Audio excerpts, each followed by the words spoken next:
Vamos orar. Pai, em nome de Jesus, quero te louvar, te bendizer nessa noite, proclamar a tua soberania sobre essa nação e, de uma forma toda especial, declarar também a minha confiança no Senhor. Não há outro Deus no céu além de ti. Não há outro Deus, como diz a tua palavra, Deus, lá em Isaías 64. Nunca se ouviu falar de um Deus semelhante a ti, nem com ouvido se ouviu, nem com olhos se viu, um Deus como o Senhor, que trabalha para aquele que nele espera. Pai, nós estamos esperando. Tem sido dias de espera, dias de tormento, dias de tribulação. Mas também, ó Deus, eu quero te agradecer, porque temos visto o teu cuidado em relação a esta igreja, em relação às pessoas, aos membros, às nossas famílias. Pai, apesar de algumas pessoas estarem passando por lutas grandes, ó Deus, nós ainda podemos contar vitória, Senhor, porque temos visto a tua proteção, teu cuidado, ó Deus, o Senhor atuando como um muro de fogo ao nosso redor. Ó Senhor, tenha misericórdia, Pai, tenha misericórdia dos irmãos que estão lutando contra essa enfermidade. Nós continuamos repreendendo e crendo no teu poder e repreendendo esse espírito de morte que está assolando as nações. Oramos por nossa irmã Vilma, abençoamos a vida dela, abençoamos a vida de toda a família e proclamamos, ó Deus, a bondade e a misericórdia do Senhor nessa família. Nos ajuda, Pai, nos ajuda a atravessar esses tempos difíceis. Nos fortalece, Pai, nós encontramos refúgio na sua palavra, encontramos poder na sua palavra, encontramos, ó Deus, consolo na sua palavra e que ela hoje funcione na nossa vida como essa ferramenta do céu para nos animar, para nos fortalecer, para nos mostrar, ó Deus, o que o Senhor quer fazer na nossa vida e na nossa nação. Em nome de Jesus, oramos e proclamamos a bondade do Senhor sobre essa nação. Repreenda essa mortandade, ó Pai, repreenda esse espírito de morte que está operando nessa nação. Pai, o Senhor é poderoso para fazer algo totalmente novo em nosso meio. O Senhor é poderoso para fazer algo bom, sopra com teu sopro, ó Deus, essa malignidade, esse vírus, ó Pai, para longe da nossa nação. Dê sabedoria aos médicos, muitos estão completamente perdidos, Senhor. Dê sabedoria aos médicos e que o Senhor possa trazer uma unção, um espírito de apaziguamento na nossa nação. É o que nós oramos ao Senhor e pedimos ao Senhor, que o Senhor possa desarmar os espíritos, principalmente dos cristãos, que o Senhor possa nos fazer enxergar a sua vontade nesse tempo e que isso possa trazer tranquilidade, trazer paz, trazer direcionamento para o nosso coração, Senhor. É o que nós oramos em nome de Jesus. Aleluia. Eu gostaria muito de fazer algo diferente hoje. Queria ler a Bíblia com você, mas eu não vou fazer como de costume, ler a Bíblia, o texto todo e depois falar, ministrar, trazer uma palavra. Não, hoje nós vamos fazer diferente, hoje eu vou fazer diferente. O Espírito de Deus me deu uma direção, um entendimento, e eu gostaria de obedecer o Espírito de Deus. Aliás, eu tenho procurado obedecer a direção e o ensino que o Espírito traz para o meu coração. E pensando nisso, eu acho que hoje nós podemos meditar um pouco com mais tranquilidade, sem aquela pressa, sem aquela correria. Nós estamos também nos habituando a esse novo modelo de culto, de pregação. Como eu sinto falta dos irmãos, como eu sinto falta de abraçá-los, de beijá-los, de sentir o perfume, o olhar, o carinho, e perceber na comunhão, nos relacionamentos, que somos parte uns dos outros. Isso é tão importante, eu sinto falta de vocês aqui.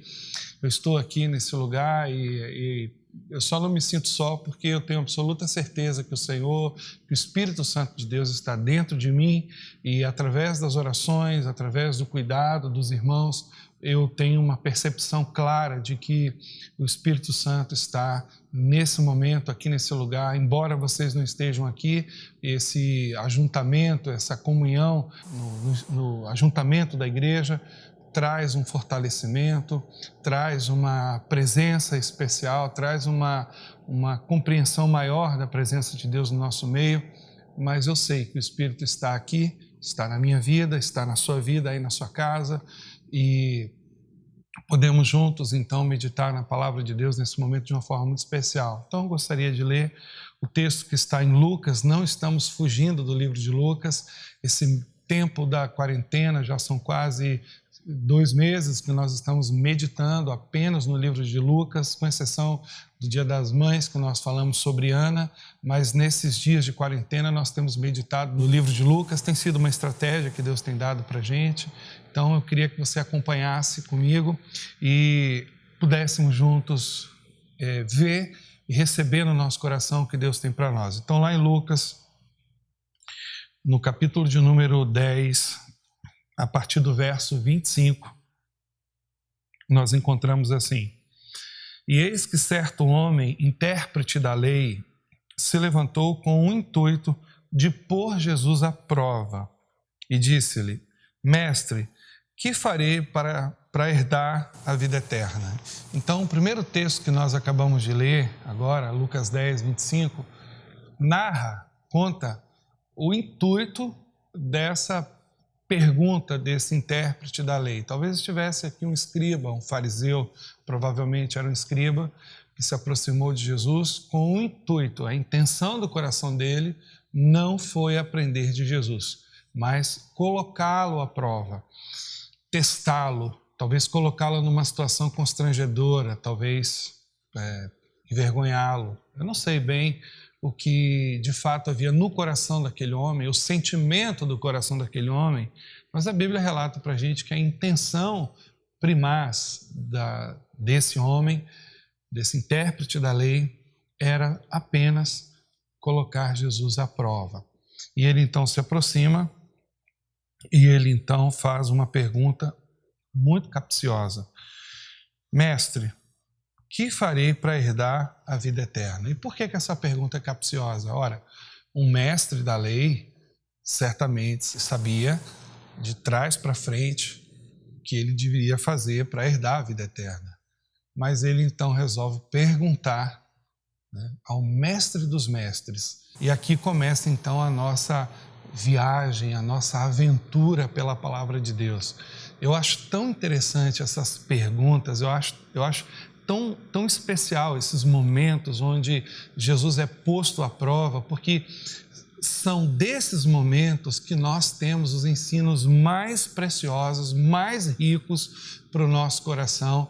De uma forma, nós aprendemos muito com isso, com as respostas, com o posicionamento de Jesus, com o ensinamento que sai do seu coração, da sua vida, e de outra forma nós entendemos o que nós não devemos fazer como cristãos. Não é nosso papel testar Deus, provar Deus, no sentido de tentar colocá-lo numa situação de constrangimento, de beco sem saída. Eu acho que basicamente foi a intenção desse intérprete da lei, talvez por inveja, talvez vendo, né, a multidão que seguia a Jesus. Uma das coisas que a Bíblia nos informa, que as Sagradas Escrituras nos informam, que os fariseus, os intérpretes da lei daquele tempo, os escribas, os saduceus, a maioria dos partidos religiosos do tempo de Jesus, seus seguidores tinham muita raiva de Jesus porque eles tinham ciúmes de Jesus. Jesus tinha muitos seguidores. A gente, só para mencionar aqui, na multiplicação de pães, só de homens ali tinham 5.000 pessoas. Então você imagine quantas crianças, quantas mulheres não deveriam estar ali naquela multiplicação de pães. E aqueles homens, eles tinham inveja, eles tinham ciúmes de Jesus, e por conta disso, talvez as perguntas eram assim capciosas. Seguindo então aqui na nossa leitura, o verso 26 diz assim: Então Jesus lhe perguntou: que está escrito na lei? Como entendes? Como interpretas? A isto ele respondeu: Amarás o Senhor teu Deus de todo o teu coração, de toda a tua alma, de todas as tuas forças e de todo o teu entendimento. Amarás o teu próximo como a ti mesmo. Então Jesus lhe disse: respondeste corretamente, faze isto e viverás.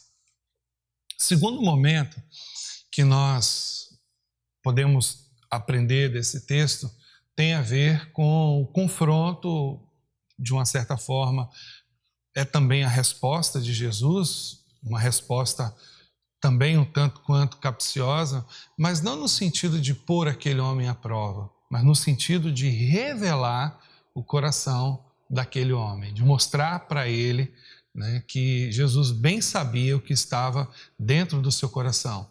E Jesus, olhando para ele, pergunta o seguinte: bom, sendo você um intérprete da lei, um mestre da lei, o que diz a lei? E ele então responde ao Senhor: olha, a lei diz assim: amarás ao Senhor teu Deus de todo o seu coração, toda a sua alma, toda a sua força, todo o seu entendimento. É o amor café, né? Coração, alma, força, entendimento. E o teu próximo como a ti mesmo. E qual foi a recomendação de Jesus para aquele homem? Parabéns, que maravilha, você é um bom aluno, respondeu bem. Foi isso, sim, mas Jesus fez algo mais. Jesus o induziu, o estimulou à prática. Eu acho que nós, como cristãos hoje, precisamos fazer dessa ferramenta aqui um instrumento prático, um instrumento de vida para a gente. Não é possível a nossa espiritualidade, a nossa vida cristã dar algum fruto relevante se não partirmos do pressuposto de que a vida cristã tem muito mais a ver com a prática do que com a teoria. Então, o intérprete da lei, o mestre da lei, o conhecedor da lei, ele está muito habituado à teoria, ele está muito habituado ao conhecimento cognitivo, né? O que ele sabe está aqui. E Jesus está dizendo para ele algo simples: o que você precisa saber precisa estar aqui, nas mãos. O que você tem de conhecimento aqui precisa se traduzir em calos, precisa se traduzir em serviço, precisa se traduzir em vida prática. E de uma forma muito singela, de uma forma muito prática, Jesus confronta o conhecimento daquele homem e mostra para ele e deixa claro para ele que só o conhecimento não se traduz, não traz muito resultado para o reino de Deus e para a sua vida pessoal e para a vida pessoal daquele homem. Então, eu acho bacana quando Jesus ele confronta aquele homem, porque nós não vemos um confronto áspero, nós não vemos um confronto duro, nós não vemos aqui um confronto, né, ácido, não. Na verdade, Jesus pergunta para ele o que a lei diz, o que ele estuda tanto, o que ele conhece tanto diz. E ele responde, e aqui agora Jesus pega ele no contrapé. Bom, respondeu certinho, você está bem na sua resposta. Nota 10 para o conhecimento. E a prática? Como é que você está na prática? Aí olha o que Jesus fala para ele. Preste atenção. Faze isto e viverás. Faze isto. Faze isto. Tudo que nós sabemos a respeito da vida cristã, porque senão a fé cristã vai se tornar apenas uma religião, e uma religião de bons costumes. Eu não faço isso, eu não faço aquilo, eu não erro ali, eu não peco aqui. E vai se tornando apenas uma religião de uma moralidade mais definida, mais apurada. Vai se tornando apenas uma religião moral, né? Eu não faço isso, eu não erro aqui. Sabe aquela coisa, eu não bebo, não fumo, eu não roubo, eu não mato. Então, vai se tornando uma religião do eu não faço, eu não erro, né? Eu sou bom, eu mereço o céu. Era assim que os intérpretes da lei pensavam. É assim que muita gente pensa hoje também. Versículo 29. Ele, porém, querendo justificar-se de quê? De não ter uma vida prática, de não ter uma atitude prática daquilo que ele havia perguntado a Jesus. Ele sabia na teoria, mas ele não praticava o que ele sabia. Era um intérprete, era um fariseu. Eu sei, mas eu não faço. Eu sei, mas eu não pratico. Eu sei, mas eu não ando. Então, querendo justificar-se, perguntou a Jesus: quem é o meu próximo? E aqui nós temos uma das histórias mais singelas e interessantes do Novo Testamento, que confronta essa parábola do bom samaritano, é um confronto, é um tapa de luva de pelica no nosso rostinho liso, que às vezes é cheio de olhinho de peroba, né? Cara de pau, de estar cheio do conhecimento e vazio da prática. Então, olha o que Jesus fala para ele. Verso 30. Jesus prosseguiu dizendo: certo homem descia de Jerusalém para Jericó e veio a cair em mãos de salteadores, os quais, depois de tudo lhe roubarem e lhe causarem muitos ferimentos, retiraram-se dele, deixando-o semi-morto. Essa é uma realidade que nós conhecemos bem. Além de roubar, tem que bater. Além de roubar, além de tirar, tem que judiar, tem que machucar, tem que ferir. Alguns anos atrás, o pastor Carlos Alberto, pregando aqui na igreja sobre isso, ele falou sobre 3 coisas interessantes, né? A visão do salteador. O que é teu é meu. Depois ele falou sobre a visão do religioso. O que é meu é meu. E depois ele falou sobre a visão do bom samaritano. O que é meu é teu.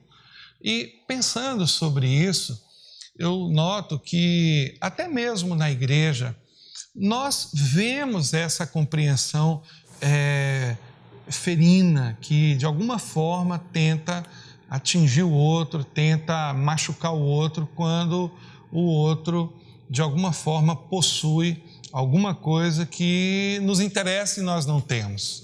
Esse sentimento do salteador, isso tem trazido preocupação a mim, ao meu coração, porque de vez em quando eu ouço alguém que tem o Espírito de Deus, que tem a compreensão de quem Deus é, do caráter de Deus, do que Deus tem feito na sua vida, no mundo, né, ao seu redor, dizendo o seguinte: porque Deus não me abençoa, porque Deus abençoa o outro, porque Deus, ele tem alguma coisa contra mim, porque os céus na minha vida parecem de aço, porque Deus faz na vida do meu irmão e não faz na minha, porque Deus dá mais ao meu irmão, dá mais a fulano e não me dá. Então, eu tenho visto até pessoas com ciúmes no seu coração, com inveja no seu coração, porque vê, de alguma maneira, o que Deus está fazendo na vida de um irmão, de um parente, de um amigo, de um irmão da igreja, e aquilo vai gerando aqueles sentimentos negativos de que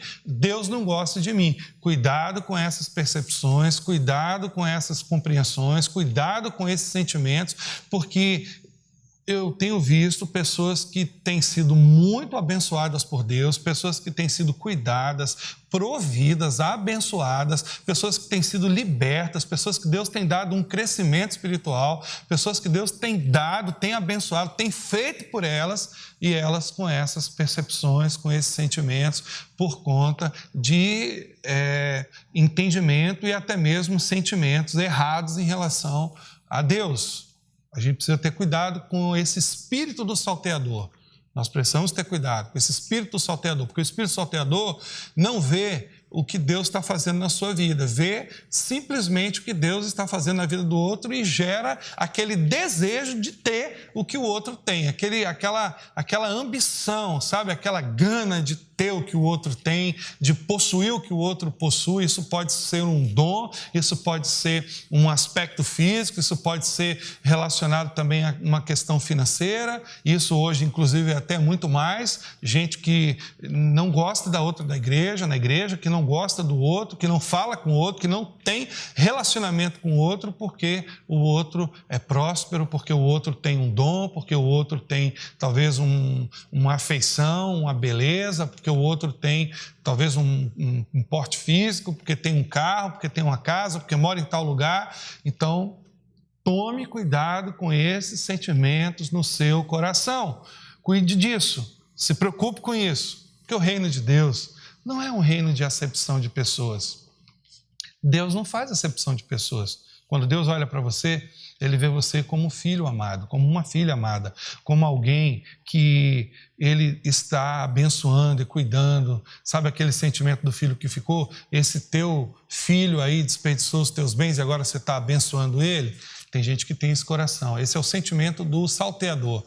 E por conta disso, por conta desse sentimento, a gente percebe que há sempre um espírito armado, né? Um desejo de esganar, de fazer mal ao outro, um desejo de ter o que o outro tem, e isso é muito perigoso. Esse sentimento estava, talvez no coração desse homem, por isso Jesus conta essa parábola, essa história.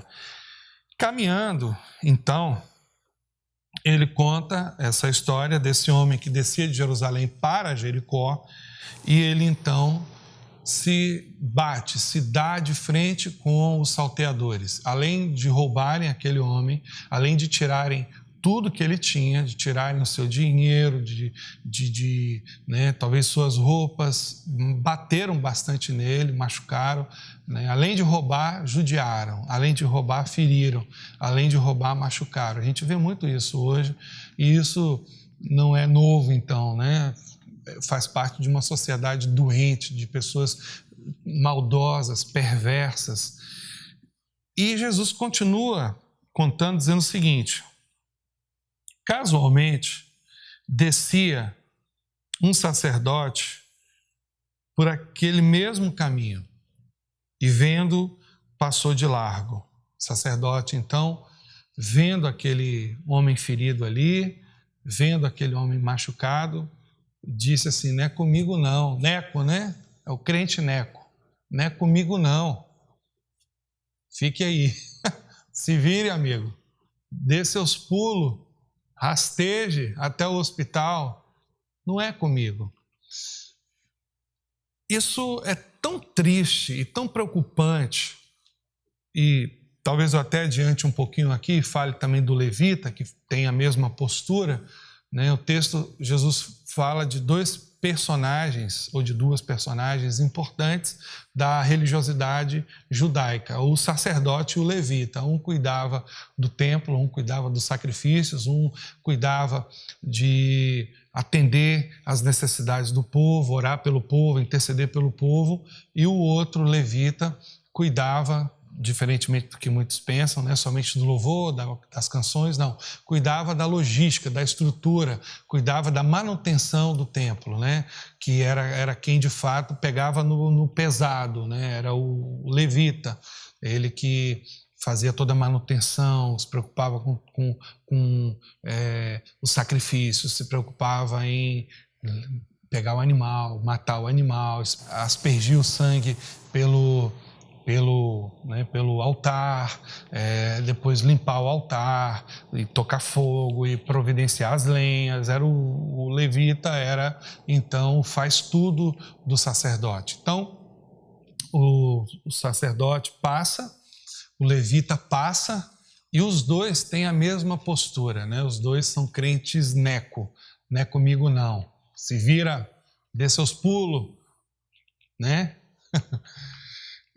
E, de fato, o que Jesus está dizendo para nós é que nós podemos nos habituar com esse ambiente religioso e perdermos a sensibilidade, o cuidado para com o nosso irmão. Nós podemos estar tão habituados com esse ambiente religioso, com esse ambiente de igreja, com esse ambiente da comunhão, que a gente não sente mais, não percebe mais a dor do outro, não percebe mais o sofrimento do outro.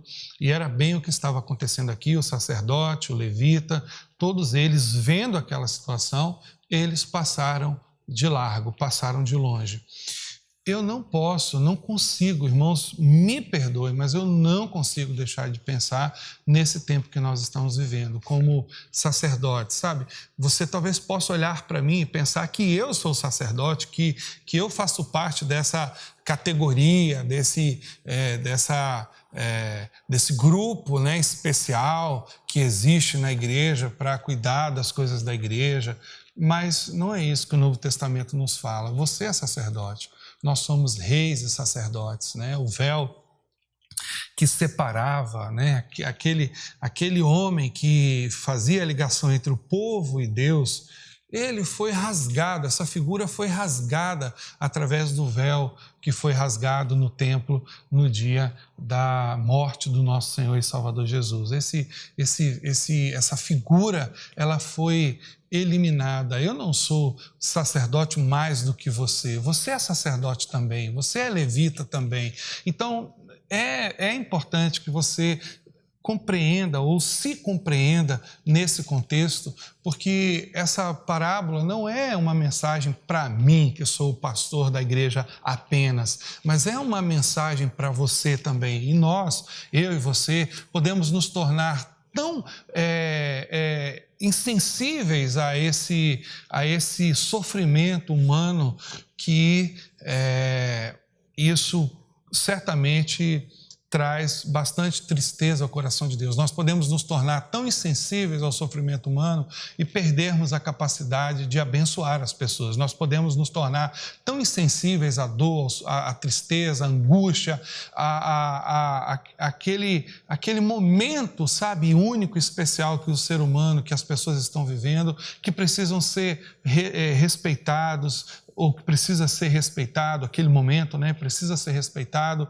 Então nós podemos nos tornar tão insensíveis a esse momento único que o ser humano está vivendo, que precisa ser respeitado, que é tão sagrado para Deus, e nós somos chamados para isso, nós somos chamados para colocar o azeite, nós somos chamados para colocar o bálsamo na dor das pessoas. Nós não fomos chamados para ferroar. Você não tem espírito de aguilhão.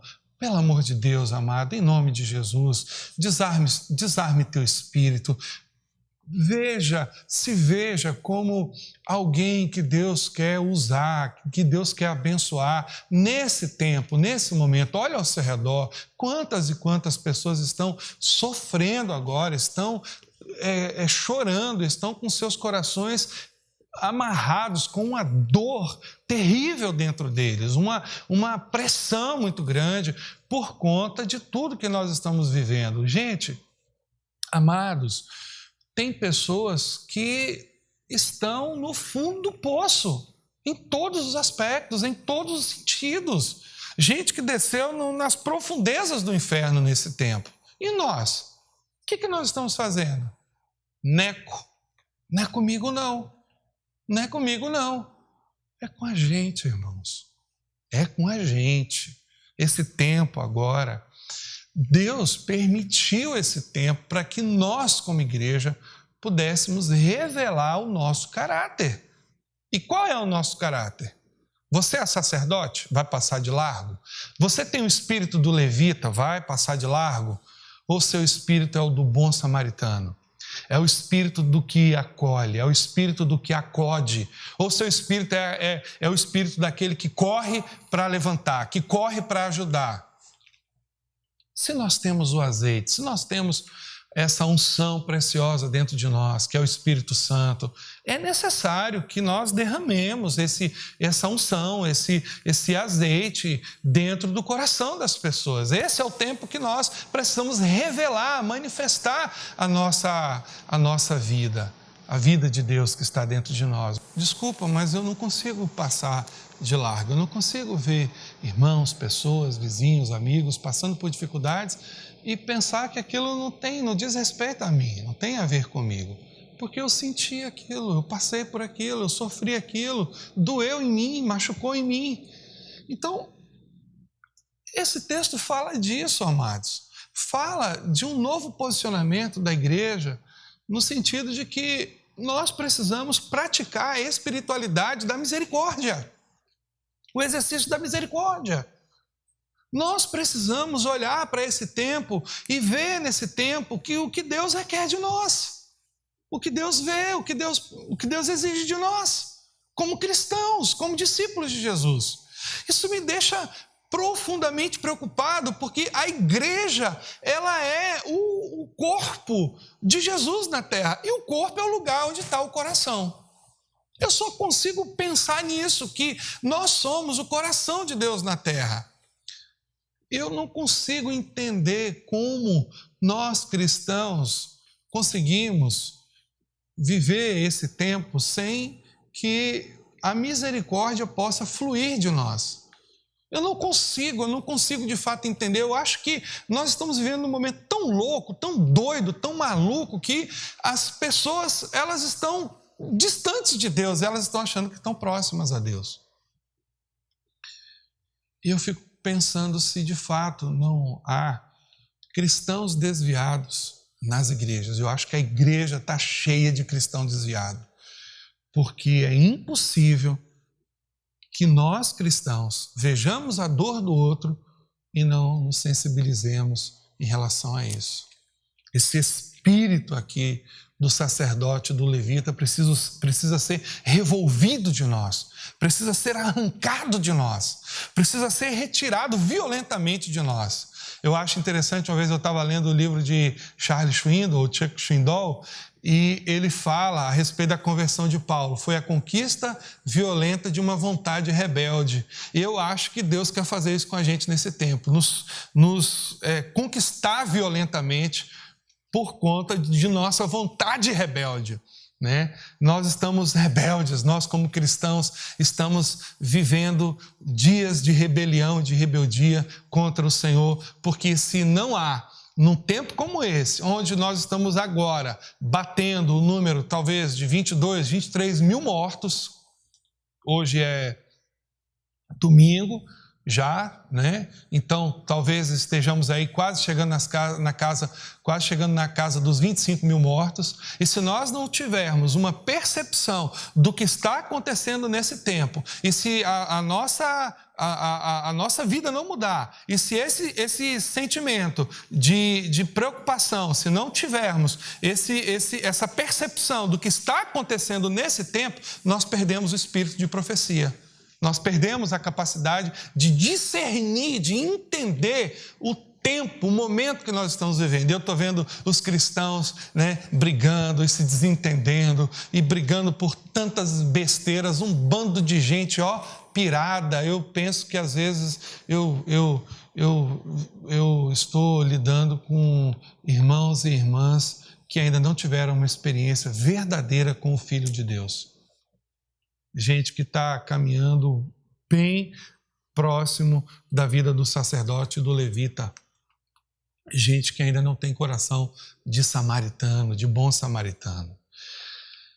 Por que eu estou falando tudo isso? Porque eu tenho visto o momento que a igreja está passando, é um momento difícil. Deus está peneirando o seu povo, peneirando a sua igreja. Deus está separando, Deus está selecionando o seu povo, porque o que tem de gente, tem de crente pirado, maluco, doido, mas não é doido por Jesus, pirado por Jesus, não, é doido mesmo, pancada, fazendo besteira, falando idiotice, fazendo besteira, fazendo idiotice, gente que não compreendeu seu papel nesse tempo, nesse mundo. Está como o sacerdote e o levita, passando de largo. Quero só concluir porque tem algumas coisas importantes aqui também. Veja, certo samaritano que seguia o seu caminho, passou perto, já falamos disso, vendo, compadeceu-se dele. Essa é a teologia que muda a vida das pessoas. A teologia do enternecimento, do compadecimento. A teologia do eu posso te ajudar, eu posso estender a mão. A teologia do eu estou com você. A teologia do Deus me deu para repartir. A teologia do eu vou pegar junto com você. A teologia do eu vou te levantar. A teologia do eu vou te abraçar. Mesmo nesse tempo da pandemia. Nós precisamos entender isso. Não é o abraço físico, mas é o abraço que abraça o coração. E ele diz, o texto diz, chegando-se, pesou-lhe os ferimentos, cuidou dos ferimentos, aplicando óleo e vinho, e colocando sobre o seu próprio animal, levou para uma hospedaria e tratou dele. Óleo, vinho e cuidado. No Antigo Testamento, o óleo é símbolo do Espírito Santo. No Novo Testamento, o vinho é símbolo da alegria. E o cuidado é símbolo de amor. Simples. Derrama o Espírito, fortalece com alegria e cuida e manifesta amor. Esses são os pilares mais importantes da igreja, eu vejo isso. Eu acredito que esses são os fundamentos mais importantes da igreja. O pastor Casalberto tem falado com a gente nesses dias sobre buscar o Espírito, buscar o Espírito, buscar o Espírito. E eu tenho me preocupado com isso. Eu preciso buscar mais o Espírito, eu acredito que você também.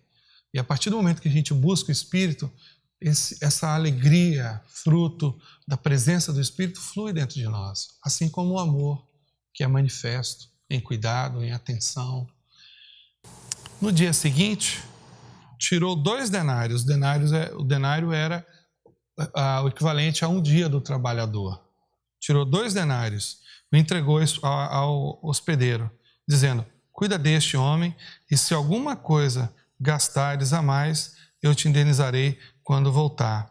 Jesus pergunta para o intérprete da lei, qual desses 3 parece ter sido próximo do homem que caiu nas mãos dos salteadores?